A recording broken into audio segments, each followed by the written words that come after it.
दरअसल तो मैं, क्योंकि नए विधायक थे बहुत सारे साथी, उनको बोलने का मौका दे रहा था, मैं बोलना नहीं चाहता था। उसकी वजह यह है कि अभी सरकार नई नई बनी है, पहला अधिवेशन हो रहा है, पहला राज्यपाल का अभिभाषण था। अभिभाषण रोड मैप दिखाता है, लेकिन जो ये माहौल बनाने की कोशिश की, जिस प्रकार की यहाँ चर्चा चली, हमारी सरकार आज से 10 साल पहले थी कांग्रेस सरकार की, उसके अलावा कोई चर्चा ही नहीं थी। अरे 10 साल इस पार्टी की सरकार हो गई, उसकी चर्चा करो, क्या किया है उसकी चर्चा करो, क्या करने जा रहे हो उसकी चर्चा करो, उसकी नहीं। मतलब इस किस्म का माहौल बनाने की कोशिश की, लोगों का ध्यान दूसरी तरफ आकर्षित करने के लिए, क्योंकि इनकी कमियां ना आए सामने। इन्होंने 10 साल क्या किया वो ना आए। मैं गड़े मुर्दे उखाड़ने के हक में नहीं था, लेकिन इन्होंने चर्चा शुरू कर दी। ये क्या भाई, आप अपनी उपलब्धि बताओ। ये नरवाने वाले डॉक्टर हो गए। एक डॉक्टर था नरवाने में, वो ना उसके पास कोई दांत का, ना कोई जमूरा, ना और कोई चीज दवाई, बैठ गया कुर्सी लेके, लिख दिया कि दांत के दर्द का लाजमी इलाज, कुछ भी नहीं, बैठ के आ गया। 2 शीशी रख रहा, उस शीशी में मिर्च का पानी डाल रहा, बैठा वो दांत के दर्द में, उसकी वो शीशी मिर्चों का पानी जो है उसकी आंख में डाल दिया। तो बोला दांत, बोला छोड़ दांत के, मेरी आंख बचा। ये तो ये करते जान करते, अपने काम बताओ भाई, बड़ी खुशी होती।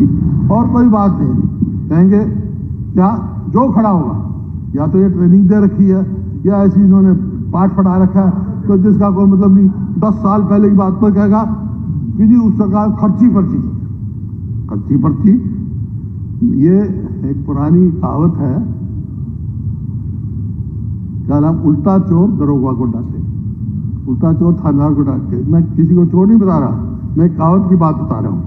लेकिन उस कहावत का मतलब ये है, जिसकी खुद की कमी हो ना, offence is the best defence. खुद अपनी कमी छुपाने के लिए दूसरे पे करते। ये देखो इनका मैं दिखाता हूं, इनके समय की जो बात कर रहे हैं, ये सारी सबकी एक एक खबर। हरियाणा में करोड़ों रुपए लेकर नौकरियां का सौदा है जी, करोड़ों रुपए लेकर लगे HCS, staff nurse, BLD, ANM। ये देखो 20 लाख ये है जी, ये मैंने तो लिखे ना, इनके लिखा है। हरियाणा स्टाफ सिलेक्शन कमीशन के साक्षात प्रक्रिया कटघरे में हाईकोर्ट ने दिया, ये हाईकोर्ट का है। Haryana police recruitment case, Haryana भर्ती परीक्षा पर लीक करने के लिए 1 करोड़ की हुई थी डील। ये लो, कांस्टेबल भर्ती का पेपर लीक, 12 लाख तक आंसर के का सौदा, परीक्षा रद्द। ये देखो, मतलब खर्चा HPS के दफ्तर पकड़े। ये तो मैं कितनी चैट पर दिखा सकता हूँ, हर चीज दिखाना नहीं चाहता मैं। ये देखो क्या है, 4 करोड़ बराबर। ये मतलब जो इनका सरकार है, खर्ची पर्ची की इस वास्ते चर्चा करती है क्योंकि ये खर्चा और पर्चा, पेपर लीक, 19 पेपर लीक हुए इस सरकार में, और वो एक रास्ता भ्रष्टाचार का, और खर्चा करोड़ों रुपए HPS के दफ्तर में पकड़े गए, SS कमीशन के उसके पकड़ा गए। और आपको बताया विधायक के ड्राइवर ने आत्महत्या कर ली। आप किसी का देखो, मैं हजारों उदाहरण दे सकता हूँ, मैं उस चर्चा में जाना नहीं चाहता, लेकिन इनका बता रहे हैं माहौल ये बनाने की कोशिश करी। दूसरा, अध्यक्ष महोदय, दूसरी बात कहेंगे ये परिवारवाद। ये परिवारवाद की डेफिनेशन समझ में आई, और कोई बात नहीं। कहेंगे परिवारवाद, कांग्रेस में परिवारवाद में कोई नहीं मैं ठाकुर। मेरे तो गर्व है अपने परिवार का। मेरे दादा स्वतंत्रता सेनानी थे, शहीद भगत सिंह के चाचा अजीत सिंह का और मेरे दादा को काला पानी का हुक्म हुआ था, गांधी जी को लेके आए। मेरे पिताजी 8 बार जेल में गए, 4 पाकिस्तान में हैं, 4 आज हिंदुस्तान में हैं, और जो जिस संविधान के अंतर्गत हम यहाँ बैठे हैं, 283 आज में 10 करते, उनमें से एक उनके थे। वो दुनिया में पहले ऐसे व्यक्ति थे जो 7 संसदों के सदस्य रहे, और कोई नहीं रहा। Constituent assembly, constituent legislative assembly, provisional parliament, Lok Sabha, Punjab assembly, Haryana assembly, Rajya Sabha, 7 विभिन्न सदनों के सदस्य रहे। मैंने भी एक जो है इसका ब्लॉक समिति के चेयरमैन से काम अपना शुरू किया, धरती से लगे जुड़ा हुआ हूँ। MP MLA भी, सांसद भी रहा, सेवा करी, चीफ मिनिस्टर किया, अब 3 बार परीक्षा देता भी रहा। अब ये तो हमारा तो परिवारवाद हो गया। फिर आप अपनी पार्टी में देखो, मेरे कोई ईर्ष्या नहीं है, कोई ईर्ष्या नहीं है। मेरे साथी के बच्चे हैं, कोई मिनिस्टर है, कोई कुछ है, मैं खुश हूँ, मैंने आशीर्वाद दिया उनको। तुम्हारे को ईर्ष्या होती है, कोई कहेगा बाप बेटा, बाबू बेटा। अरे तुम अपनी तो देख लो, अपनी देख लो। मैं फिर एक की बात कहूँगा, ठीक नहीं, कुछ तो वो करो। तीसरा बात क्या कहेंगे, ये इलाकावाद की बात कहेंगे, और कोई इनके पास एजेंडा नहीं है। इलाकावाद मेरे समय में अध्यक्ष महोदय का मैं बताता हूँ, national institute of fashion technology ये आया पंचकुला में, ठीक। दीन बंधु छोटू राम थर्मल प्लांट बना यमुनानगर में। नेशनल इंस्टीट्यूट ऑफ डिजाइन बना कुरुक्षेत्र में। कल्पना चावला मेडिकल कॉलेज बना करनाल में। और जनाब पानीपत में एक्सटेंशन किया हमने, जो उसका रिफाइनरी है उसमें। भगत फूल सिंह यूनिवर्सिटी महिलाओं की पहली, हरियाणा में गवर्नमेंट उसमें शायद देश में पहली हो, वहाँ मेडिकल कॉलेज। देश आज़ाद होने के बाद और देश आज़ादी से पहले केवल एक सरकारी क्षेत्र में था जो महिलाओं के लिए केवल मेडिकल कॉलेज हो, दूसरा वो दिल्ली में दूसरा ही था, और कोई नहीं सरकारी क्षेत्र में महिलाओं के लिए मेडिकल कॉलेज है जी। और राजीव गांधी एजुकेशन सिटी, जहाँ IIT, IIIT, national institute of food technology, doctor Ambedkar के नाम से लॉ यूनिवर्सिटी, मतलब कितने गिना सकता हूँ, कितनी यूनिवर्सिटी वहाँ पे आई है। क्योंकि जब मैं पहली दफा मेरे को सेवा का मौका मिला, 2 चीज देखी मैंने इसमें कि एक शिक्षा, नौकरी हमारे बच्चों को नहीं मिलती थी, क्योंकि गुड़गांव, दिल्ली से रोज बच्चे जाते हैं गुड़गांव और रात को वापस आते। मैंने उनसे पूछा तो तुम हमारे बच्चों को क्यों नहीं लगाते? बोले जी पूरी शिक्षा नहीं है। तो शिक्षा का हब बनाने का काम किया, मैं आगे चल रहा हूँ। इस प्रकार से राजीव गांधी रोहतक में IIM और विजुअल आर्ट्स यूनिवर्सिटी हमने बनाई, और आपके झज्जर में all India medical institute, national cancer institute. ये एक इलाके में जाएंगे कैंसर इंस्टीट्यूट, कैंसर एक इलाके में, पूरे देश के वहाँ मरीज आते हैं। फिर आप आ जाओ जींद में, चौधरी रणवीर सिंह के नाम से यूनिवर्सिटी बनाई। भिवानी में चौधरी बंसी लाल के नाम से यूनिवर्सिटी बनाई, मेडिकल कॉलेज सेंक्शन करवाया वहाँ, जो ये आज तक पूरा नहीं कर सके। और आप आओ सिरसा में चौधरी देवीलाल के नाम से यूनिवर्सिटी, उसकी एक्सपेंशन करी, एक राष्ट्रीय स्तर पे लेके आए। और फतेहाबाद में न्यूक्लियर पावर प्लांट लगाया, जो एक बहुत बड़ा वो होगा, और उसमें हमारा शेयर होगा उसमें। हाँ जी, आप आ जाओ फिर हिसार में लाला लाजपत राय के नाम से एनिमल साइंसेज की यूनिवर्सिटी बनाई। गुरुग्राम में इंडियन डिफेंस इंडस्ट्री, पूरे देश की सबसे पहले डिफेंस इंडस्ट्री की आधारशिला देश के प्रधानमंत्री से रखवाई, जो वहां की वहां पड़ी है। इलाकावाद की बात करते हैं। महेंद्रगढ़ में सेंट्रल यूनिवर्सिटी, जहां मेडिकल कॉलेज सेंक्शन कराया, जहां लॉ कॉलेज, सब कुछ बनने वाला है, अब ना बनाएंगे तो सब सेंक्शन है। फिर मेवात में और फरीदाबाद में medical college, YMCA university, Mewat में ये हसन खान मेडिकल कॉलेज नू में, रेवाड़ी में इंदिरा गांधी यूनिवर्सिटी, सैनिक school, Rao Varinder Singh engineering college, और महेंद्रगढ़ में सेंट्रल यूनिवर्सिटी बनाने का काम किया। अब इसी प्रकार देखो फिर क्या होता है, विकास की चीज का नाम होता है एजुकेशन, इंफ्रास्ट्रक्चर और हेल्थ। 3 चीज होंगे उसका होगा। ये तो मैंने एजुकेशन का बताया, हेल्थ का बताया, मैं इतने मेडिकल कॉलेज खोले 2005 से पहले, और हरियाणा बनने से पहले इसमें केवल एक मेडिकल कॉलेज था रोहतक, 1966 से पहले का था। उसको मेडिकल यूनिवर्सिटी बनाने का काम किया हमने, पंडित भगवत के नाम से। अब दूसरा इंफ्रास्ट्रक्चर की बात आ जाओ। इंफ्रास्ट्रक्चर देखो, मेट्रो हमने दिल्ली से गुड़गांव, दिल्ली से बल्लभगढ़, दिल्ली से बहादुरगढ़। अब 10 साल से तो ये है, जिस वास्ते मैं कहता कर दे, एक मेट्रो का पोल लगाया हो, बढ़ाया हो तो मेरे को बता दो। एक हमने 250 किलोमीटर रेलवे लाइन लगाई या बिछाई, एक सेंक्शन करवाई तो बताओ। जितनी नेशनल हाईवे की आज ये बात कर रहे थे, यहाँ से हम जा रहा है, ये से रोड जा रहा है, मेरा दावा है मैं रिकॉर्ड दे सकता हूँ, चाहे 90% मेरे टाइम के ज्यादा शुरू हुए या सैंक्शन हुए, 90% थर्मल प्लांट लगाए। अब कहते हैं बिजली 24 घंटे दे रहे हम, लाओ रिकॉर्ड में दे दूंगा, कल दे दूंगा आपको रिकॉर्ड। बिजली के जो 4 थर्मल पावर प्लांट किसने लगाए? एक यमुनानगर में लगाया, एक हिसार में लगाया, 2 झज्जर में लगाए, एक न्यूक्लियर पावर प्लांट फतेहाबाद में लगाया। अब बिजली सरप्लस छोड़ के गए थे बिजली का एक इलाके के लिए। आज पहली जो हमारी प्रोडक्शन थी जो 2014 में छोड़ गया था, उससे कम प्रोडक्शन हुई है बिजली की। और रेलवे लाइन का मैं बता चुका, IMT एक रोहतक में बनाई, एक नूह में, एक खरखौदा में, एक फरीदाबाद में, यहाँ पर, और एक नूह में बनी, एक फरीदाबाद में बनाई। और कर्जा कितना था? कर्जा कुल 60,300 करोड़ था। 18-19 में ये हो गया 1 लाख से बहुत बढ़ गया। जो बिजली की प्रोडक्शन 2014-15 में हम छोड़ गए थे 12,691 मेगा यूनिट, और आज 2018-19 में ये हो गई घटकर 1,083, 2620% हो घटी।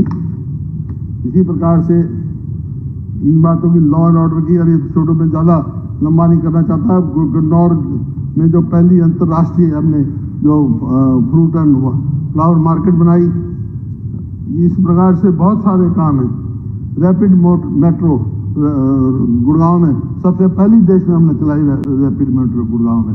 आप बता दीजिए आपने 10 साल में क्या किया? हाँ, मैं इसी वास्ते नहीं बोलना चाहता था। आज मैं सोचता था कि अभी 1 महीना अभी बने हैं, तेल देखो, तेल की धार देखो, अच्छा काम करेंगे तो मैं अच्छा कहूंगा। लेकिन ये तो मतलब गड्ढे मुझे 10 साल पहले की बातें उठाते अपनी, ये तो कहो कि 10 साल पहले किया क्या नहीं किया, क्या नहीं हुआ था। तुमने 10 साल में कोई इंस्टीट्यूट लेके आए हो, कोई एक पंडित जी जो आप बोलो, प्लीज मैं I don't want interpretation, I am on my like. आपकी बारी हो, आप बोले ना खड़े हो गए। देखिए हुड्डा जी, 1 मिनट, मेरा एक निवेदन सभी माननीय सदस्यों से, कोई मैं ऐसी बात नहीं कर हुड्डा साहब अपनी बात रख रहे हैं। डॉक्टर साहब एक मिनट, डॉक्टर साहब, हुड्डा साहब अपनी बात रख रहे हैं और हम ध्यान से सुने, सारी बात को सुने। मुझे लगता है वही एक हेल्दी प्रैक्टिस है। और जब सब ध्यान से सुनेंगे, इसके बाद माननीय मुख्यमंत्री जी ने भी जवाब देना है। और मेरा निवेदन कि उस समय भी सब ध्यान से सारी बात को सुने। विश्लेषण लोगों ने करना होता है, पर हम एक दूसरे की बातों को ऐसे इंटरप्ट करें बीच में, तो मुझे लगता है उससे कहीं ना कहीं जो मैसेज जाना चाहिए वो मैसेज नहीं जाता जी। फिर यहाँ चर्चा चली, सब DAP की चर्चा चली। आप नवंबर तक कितना स्टॉक होना चाहिए था? मंत्री जी कहते हैं हमारे पास कोई कमी नहीं, 1 लाख मीट्रिक टन होना चाहिए था DAP स्टॉक। आपका आया 53,000। क्यों भाई, क्यों नहीं समय पे लेके आए? आज 10 दिन के बाद कौन DAP पूछेगा? क्या जरूरत रहेगी किसान की? फिर ये कहते हैं कि हमने 24 फसल पे MSP दे दी। भाई मैं मंत्री जी 24 फसल गिरा दे, कौन सी हो हरियाणा में? ये गिरा दो मेरे को, 24 ये फसल होती है। अरे मूंग होती है, चलो मेरे साथ। मूंग का भाव 8,000 ज्यादा है मेरे ख्याल में, आदमपुर में सबसे ज्यादा होती है। चंद्र प्रकाश जी बता देंगे भाई, हैं? हाँ, बाल समझ में, आदमपुर हल्के में बाल समझ क्या भाव मिल रहा है? मूंग की क्या भाव बिकी? ईमानदार से बता दो। हैं? खरीदी नहीं, MSP कह रहे हैं 24 फसल की। आज मुख्यमंत्री जी ने कहा हम 3100 रुपए धान खरीदेंगे। धान अगर मैं दावा करता हूं, तारीख रख लेते हैं, कुरुक्षेत्र चलते हैं, लाडवा चलते हैं, कैथल चलते हैं, वहां सारे किसान, आप भी बुला लो, मैं भी बुला लूंगा, पूछ लेंगे हाथ खड़ा करके क्या MSP मिली उनको? कट मारा जा रहा है, MSP से सस्ती बेची जा रही है जी। फिर ये स्पोर्ट्स की बात कह रहे हैं, भाई स्पोर्ट्स में हमारे खिलाड़ी, इसमें कोई दो राय नहीं, हमारे को गर्व है, हमारे खिलाड़ी बहुत अच्छे हैं। लेकिन मैं एक खिलाड़ी का जो गूंगा और बहरा है, 8 करोड़ रुपए इस हरियाणा सरकार ने देने अब तक नहीं दिए उसके। जो वर्ल्ड में गोल्ड मेडल लेके आया, कई बार लेके आया, 8 करोड़ नहीं दिए उसके। इसी प्रकार से आप कह रहे हैं नौकरी की बात कह रहे हैं, ये कौशल रोजगार निगम में कि हमने इतने लगा दिए, और अब नौकरी हमने पहले 26,000 दे दी। भाई एक बात ईमानदारी से बता दो, 25-26,000 नौकरी दे दी, उनमें से डी से सी में कितने आए हैं? 8-9 हज़ार तो डी से सी में आ गए। वो कहाँ लग गए?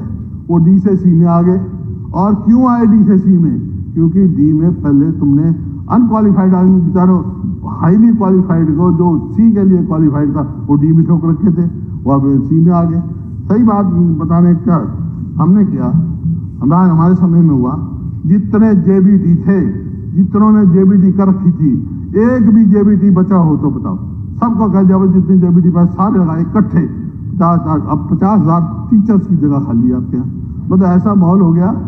अभी तो मैं आपको ब्लेम नहीं कर रहा, क्योंकि अब आप तो अभी आए हो। कोई बात होगी तो 1 साल के बाद, 6 महीने के बाद बोलूंगा, लेकिन आज की स्थिति बता रहा हूँ। जो आप कह रहे थे ना, 10 साल पुरानी पीछे बात छोड़े थे, उसकी चर्चा मैं कर रहा हूँ।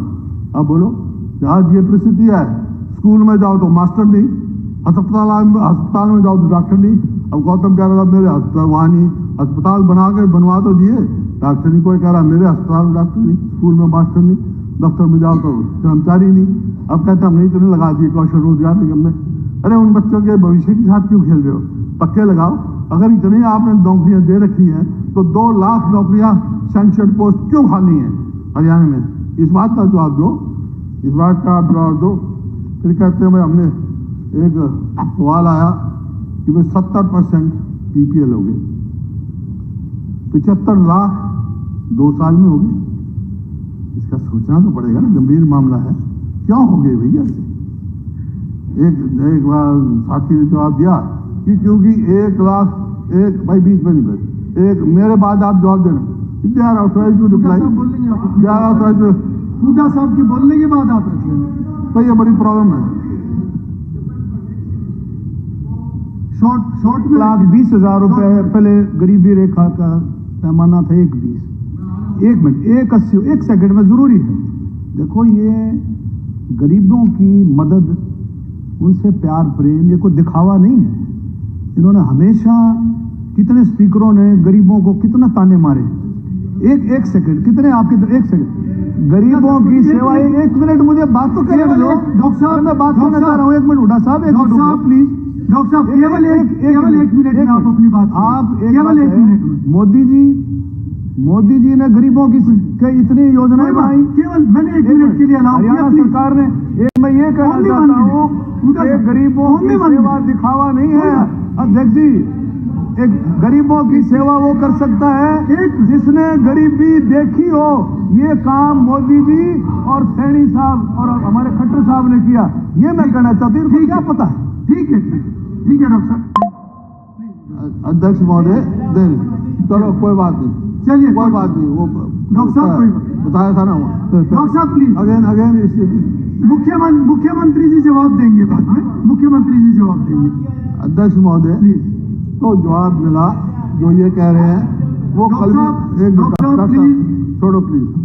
वो जवाब मिला जो ये पंडित जी कह रहे हैं ये भी, कि भाई पहले 1,20,000 थी, अब वो बढ़ा के 1,80,000 कर दी। ठीक है, क्यों? जब ये 1,20,000 थी, उस टाइम रुपया डॉलर के मुकाबले में कितने थे?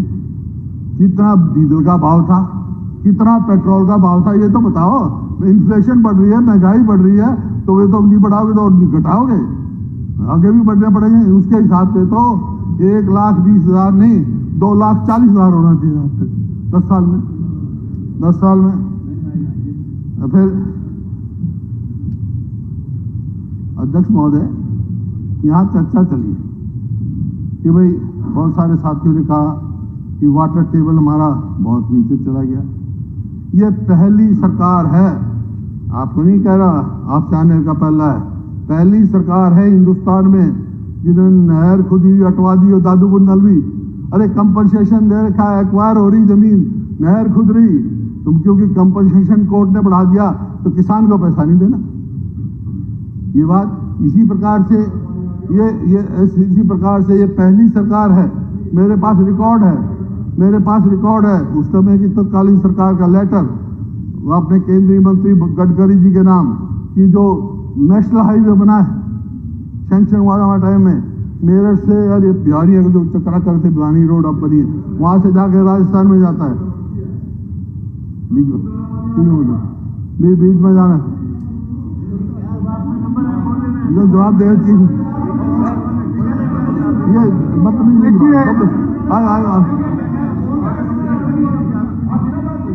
अच्छा तू बोल बेदी जी बेदी जी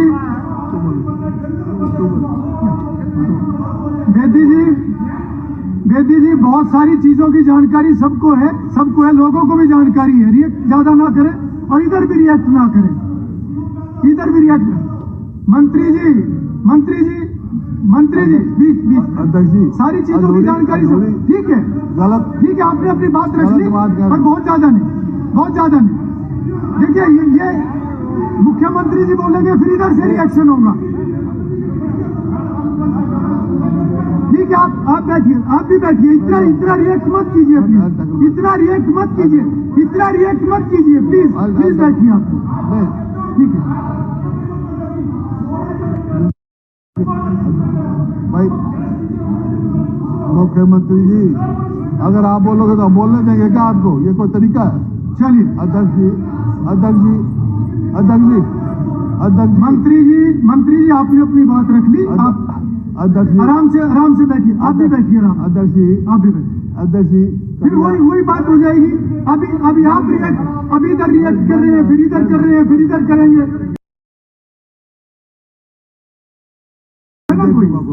कोई बात अध्यक्ष जी इतना ओवर रिएक्ट ना करें। अध्यक्ष जी बगैर जानकारी कोई भाई बात कहना अच्छी नहीं है। कहे एक पैसा नहीं दिया किसानों को, अरे कंपनसेशन एनहांस हुआ है और फिर जब गवर्नमेंट ने फैसला किया ये लिखा है इतना पैसा दे दो वापस, जो कंपनसेशन लिया अपनी जमीन ले लो, क्यों दे दिया फिर पैसे? फिर कंपनसेशन दिया तो ये क्यों लिखा? निकलवाओ नोटिफिकेशन। ऐसे गलत बात कहने का क्या फायदा? अच्छा चलो, जो मैं कह रहा था नेशनल हाईवे का आपने लिखा हुआ है मेरे पास दोनों पत्र हैं जो हरियाणा सरकार ने लिखा कि हमारे को नेशनल हाईवे की जरूरत नहीं है। पहली सरकार है पूरे देश में जिसने लिखा कि हमारे नेशनल हाईवे की जरूरत नहीं है, जो मेरठ से और भिवानी हो गए जो राजस्थान में जा रहा है। और वो गडकरी जी ने जवाब दिया, वो भी लेटर है मेरे पास कि 1,000 करोड़ दे दो हम छोड़ देंगे। फिर कहां से देंगे? वो बन गया रोड, बाद में बन गया, अच्छी बात है। और जितने बकाया रोड बने अच्छे, मैं अप्रिशिएशन करता हूँ। इसी प्रकार से ये पहली सरकार है हिंदुस्तान की जहां लॉजिस्टिक हब बावल में 3,000 करोड़ सेंट्रल गवर्नमेंट ने देना था। इन्होंने, क्योंकि वहां के कमिश्नर ने कंपनसेशन अनाउंस कर दिया किसान का कि 1 करोड़ रुपया एकड़ हम कंपनसेशन देंगे, इन्होंने प्रोजेक्ट ही छोड़ दिया। तो आपकी बात नहीं है, पहले की बता दें, जो आप 10 साल पहले की बात करें। फिर आपकी तो इतनी बात है, आपके अध्यक्ष जी जो बात कही वो यही कही। अब परिवारवाद की बात कही, मैं कभी छोटी बात में नहीं जाता हूं। मैंने कभी ये नहीं कहा कि मेरा परिवार नहीं है। और यहां तो जिला परिषद तक अपने परिवार को भेजते हैं लोग। जिला परिषद में परिवार चले वो परिवार ठीक, और कोई दूसरा परिवार चले वो ठीक नहीं। मैंने कभी नहीं कहा, मैं कह सकता था चुनाव से पहले, लेकिन मैं कभी व्यक्तिगत बात नहीं करता। और दूसरा ये कहा गया on the floor of the house, कह रहा हूं मैं, ये कहा गया कि किसानों की जमीन कौड़ियों के बाद ली गई और बिल्डर को दी गई। मैं ऑन ओथ कह रहा हूं, on floor of the house कहता हूं, ये सरकार मेरे को जमीन का नंबर दे दे, नाम दे दे जो एक्वायर की हो मेरे टाइम में, और बिल्डर्स को अलॉट करी हो। कंपनसेशन ये जो केएमपी बनने जो आप बात कर रहे थे, धन्यवाद करें, अच्छी बात है, कंप्लीट किसके समय में हुई वो अलग बात है। केएमपी की एक्वायरमेंट, ट्री कटिंग सब हमारे समय में थी। उसका जो है मेरे पास वो लेटर भी है जो तत्कालीन सरकार उस टाइम थी, उसने लिखा था ये सेंट्रल कॉमन प्रोजेक्ट है, दिल्ली गवर्नमेंट भी है उसमें अच्छे से कि 2 लाख रुपए एकड़ हम एक्वायर करके देंगे आपको केएमपी की। मेरे को मौका मिल गया सेवा करने का, मैंने उसी टाइम लिख दिया सेंट्रल गवर्नमेंट को, हम नहीं देंगे, फ्लोर रेट देंगे। देश में सबसे पहले एक्विजिशन पॉलिसी जो सारे देश ने अडॉप्ट की, कौन लेके आया था? एनविटी जो 33-33 साल की थी, आज तक नहीं थी, 10 साल हो गए। एक्वायर कब की थी? एनविटी देनी थी उनको, एनविटी नहीं दी जा रही, चाहे एमपी की हो चाहे उसकी हो। भाई पहले अपना देख लो, आप अच्छा काम करोगे मैं अच्छा कहूंगा, लेकिन आप ये जो ना ये बातें डाइवर्ट मत करो। आप हमारा सहयोग मांगो, हरियाणा के डेवलपमेंट के लिए मैं तैयार हूं, लेकिन आप डाइवर्शन करोगे, अपना काम नहीं करोगे, अपनी और बात अच्छी रहती तो लगे तो हम इस बात मंजूर नहीं है। अब इतना कमजोर नहीं है। देखो अध्यक्ष महोदय, बार बार ये कहा गया इतना भारी बहुमत हमने आए, भाई कितनी वोट आई आपकी? 39.8% आगे होगी आपकी, 39.4% हमारी भी है। 4 या 1.5% का फर्क है ना, 0.5% का। और वो भी सोचो चर्चा हो गई है, मैं जिन नगरों में एक ही लाइव में करता हूं, भाई देखो कई दफा क्या है, इस दफा भी लोकतंत्र है, लोकतंत्र का मतलब लोगों का राज, लेकिन कई दफा लोकतंत्र हार जाता है, तंत्र जीत जाता है। तंत्र जीता आपके हरियाणा में, लोकतंत्र हारा है। बहुत बहुत धन्यवाद।